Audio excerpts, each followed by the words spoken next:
भगवान के पूजा क्रम में सुनिए जरा ध्यान से, जब हम भूत बावन भोलेनाथ की सेवा करते हैं, अभिषेक करते हैं, तो भगवान को हम लोग धूप दीप में नैवेद्य इत्यादि समर्पित करते हैं। इसका लाभ क्या मिलता है बताएं कि नहीं? बता देंगे तो और भी ज्यादा करोगे। इसलिए हमारा मन है कि हर घर में भगवान के आगे दीपक जलना चाहिए, भोग लगना चाहिए। सुनिए इसका फल क्या होता है, हम बता रहे हैं आप सभी को, ध्यान से सुनिए। देवताओं को अभिषेक करने से आत्म शुद्धि होती है, हमारी आत्मा की शुद्ध होती है, आत्मा शुद्ध होती है। जो मनुष्य देवताओं का अभिषेक करते हैं, देवताओं का अभिषेक दो ही का अधिकांश होता है, राम कृष्ण नारायण एक ही हैं, शिव ये भी एक ही हैं, पर इनका भी अभिषेक होता है ना। तो इनके अभिषेक करने से आत्म शुद्धि होती है। गंध, जो हम लोग भगवान को गंध अर्पित करते हैं, उससे हमें पुण्य की प्राप्ति होती है। नैवेद्य अर्पण करने से व्यक्ति की आयु बढ़ती है। जो भगवान को भोग लगाते हैं ना, अर्पण करते हैं, नैवेद्य मिष्ठान इत्यादि जो भी फल जो भी लगाते हैं, उससे आयु की वृद्धि होती है, भगवान तृप्त होते हैं। धूप निवेदन करने से धन की प्राप्ति होती है।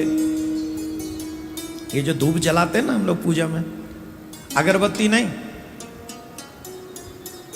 ध्यान से सुन लें, अगरबत्ती ना धूप बत्ती।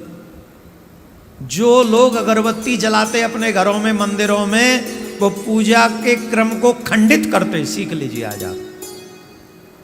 इसे कई बार बोला जा चुका है, बांस होता है बीच में, आपके पूजा क्रम को खंडित करने के लिए ही अगरबत्ती का इजाद हुआ, ये समझ लो।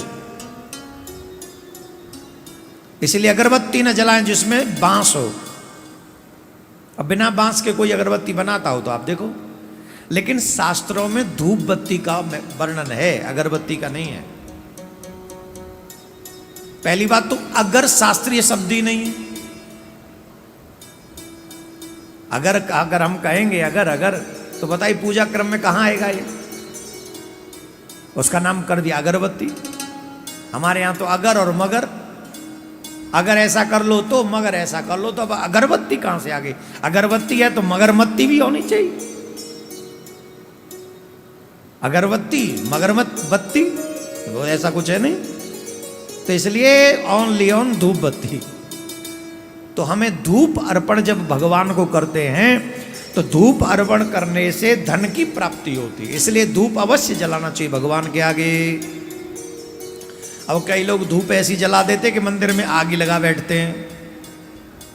हाँ, वो कई इतने आलसी विवेकहीन व्यक्ति, बताओ हद होती है। धूप को कहां जला के चले गए? काठ पे। अब क्या होगा? धूप बत्ती अगर काठ पे जला दोगे तो जलते जलते नीचे आएगी, और नीचे आएगी तो फिर क्या होगा? तो केयरफुल तो रहना चाहिए ना। धूप हमेशा ऐसी जगह पे जलाओ जो सुरक्षित हो। तो धूप अर्पण करने से धन की प्राप्ति होती है। भगवान के आगे दीपक जलाने से बहुत बड़ा फल मिलता है। जो मनुष्य भगवान के आगे दीपक जलाते हैं, दीपक के लिए, दीप के लिए क्या गया है?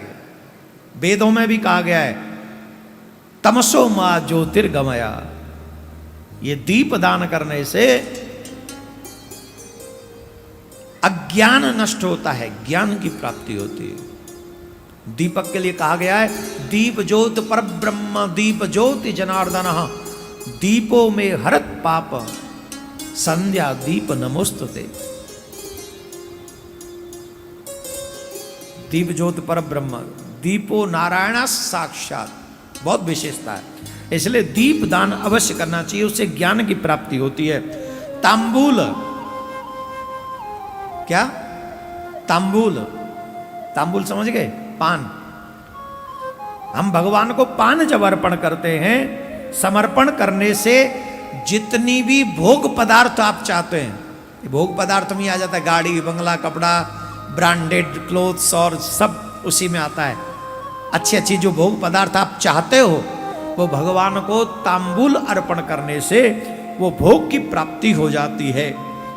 इसीलिए स्नान आदि 6 उपचारों को व्यक्ति को यत्न पूर्वक नित्य करना चाहिए। स्नान नित्य करना चाहिए। स्नान के बाद भगवान की पूजा नित्य करनी चाहिए।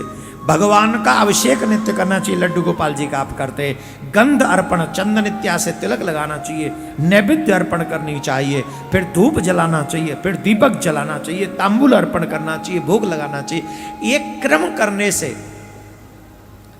आपको हर चीज की प्राप्ति हो सकती है। और पहले लोग इसी से प्रसन्न रहा करते थे। आजकल लोगों को ये सब क्यों नहीं मिलता है? क्योंकि करते ही नहीं है। आज कर लिया, कल नहीं करेंगे। क्रम बनाओ, नित्य करो, और फिर देखो कैसा चमत्कार होता है। राधे राधे बोलना पड़ेगा, और जोर से बोलना पड़ेगा। जल से अभिषेक करने पर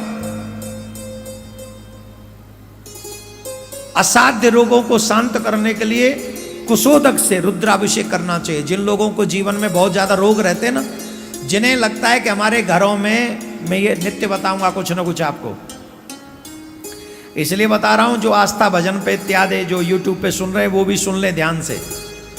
जिनके घरों में बीमारियां बहुत लगी रहती हैं, यहां पर जो रुद्राभिषेक चल रहा है विद्वान ब्राह्मणों के द्वारा, ये पूरे अधिक मास चलेगा। 31 दिवस ये इसीलिए था, कल अमावस का दिन, और अब 1 महीना पूरा अधिक मास का। समझ रहे कि नहीं? जो कुशा के जल से महादेव का अभिषेक करता है उसको रुद्राभिषेक करने का यह फल मिलता है कि बड़े बड़े असाध्य रोगों से भी उसकी मुक्ति मिल जाती है।